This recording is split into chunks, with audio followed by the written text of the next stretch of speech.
नमस्कार, मी इंदिरा. पाहूया टॉप 10 घडामोडी.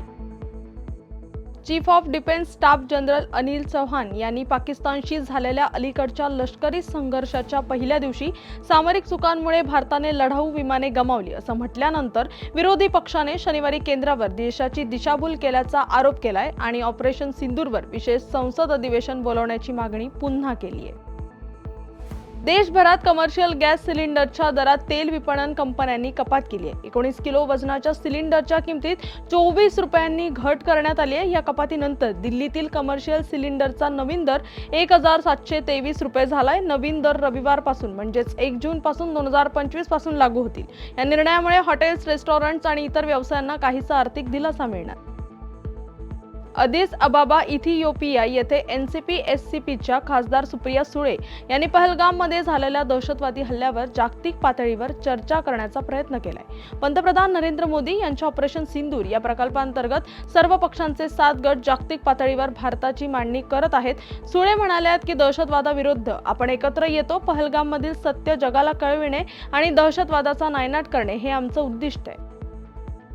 आगामी सिंहस्थ कुंभमेळ्याच्या पार्श्वभूमीवर साधू महंतांच्या भावना जाणून घेण्यासाठी आज मुख्यमंत्री देवेंद्र फडणवीस यांच्या अध्यक्षतेखाली जिल्हाधिकारी कार्यालयात बैठक आयोजित करण्यात आली आहे. या निमित्ताने पहिल्यांदा वैष्णव आणि शैवपंथीय आखाड्यांचे महंत एकत्र येतील का याबाबत उत्सुकता आहे. शैवपंथीय आखाड्यांमध्ये मतभेद होऊन फाटाफूट झाल्याचं सांगितलं जातंय. शिवाय बैठकीवर अखिल भारतीय आखाडा परिषदेच्या अध्यक्षपदाच्या वादाचं सावट आहे. भाजपने राज्यातील उर्वरित 22 जिल्हाध्यक्षांची नावे अखेर जाहीर केली आहेत. अंतर्गत मतभेद आणि स्थानिक वाद मिटवल्यानंतर भाजपने ही नावं जाहीर केली आहेत. भाजपने 2 आठवड्यांपूर्वी 58 जिल्हाध्यक्षांच्या नियुक्त्या जाहीर केल्या होत्या. मात्र उर्वरित जिल्हाध्यक्षांची यादीही रखडली होती. पुण्यात अश्मयुग राष्ट्रकूट सातवाहन काळातील शिल्पांपासून छत्रपती शिवाजी महाराज पेशवे यांच्या काळातील संस्कृतीचा ठेवा आहे.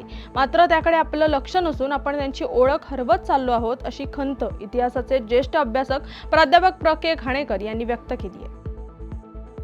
पीएमसीतील प्रवासी महिलांकडील दागिने चोरणाऱ्या चोरट्याला येरवडा पोलिसांनी अटक केली आहे. चोरट्याकडून 1,25,000ची सोनसाखळी जप्त करण्यात आली आहे. सुशांत शंकर गायकवाड असं अटक करण्यात आलेल्या व्यक्तीचं नाव आहे. गेल्या काही दिवसांपासून पीएमपी प्रवासी महिलांकडील दागिने चोरून नेण्याच्या घटनांमध्ये वाढ झाली आहे. गेल्या सुमारे 1.5 महिन्यांपासून पक्षांतर्गत गटतटातील वादाच्या भोवऱ्यात सापडल्यामुळे लांबणीवर पडलेल्या भाजपच्या शहर जिल्हाध्यक्षपदी अखेर राष्ट्रीय स्वयंसेवक संघाशी निगडीत अनिल मोहिते यांची नियुक्ती करण्यात आली आहे. भाजपमधील विखे गटाकडूनच मोहिते यांचं नाव पुढे केल्याने विखे गटाने निष्ठावंतांवर एक प्रकारे मात केल्याचं मानलं जाते. टोरेस गैरव्यवहारात राज्यातील 14,157 गुंतवणूकदारांची फसवणूक करून 177 कोटी रुपयांची कमाई करणाऱ्या फरार युक्रेनियन आरोपींनी यासाठी 4,35,00,000 रुपयांची गुंतवणूक केल्याचं सक्तवसुली संचालनालयाच्या तपासात उघड झालंय. त्यासाठी 2 बनावट कंपन्यांचा वापर करण्यात आला असून त्यांच्या माध्यमातून कूट चलन भारतात हस्तांतरित करण्यात आल्याचं देखील उघड झालंय. 11वीसाठी इन हाऊस कोट्यातील जागांबाबत करण्यात आलेला नियम बदल मागे घेण्यात आलाय. पूर्वीच्याच पद्धतीने प्रवेश देण्याचे निर्देश शिक्षण विभागाने माध्यमिक आणि उच्च माध्यमिक शिक्षण संचालकांना दिलेत. या निर्णयामुळे विद्यार्थी, पालक, संस्था चालकांना दिलासा मिळणार आहे. बातमीचा वेळ झाली. टॉप 10 मध्ये इथेच थांबायची. तोपर्यंत पाहत राहा न्यूज अनकट.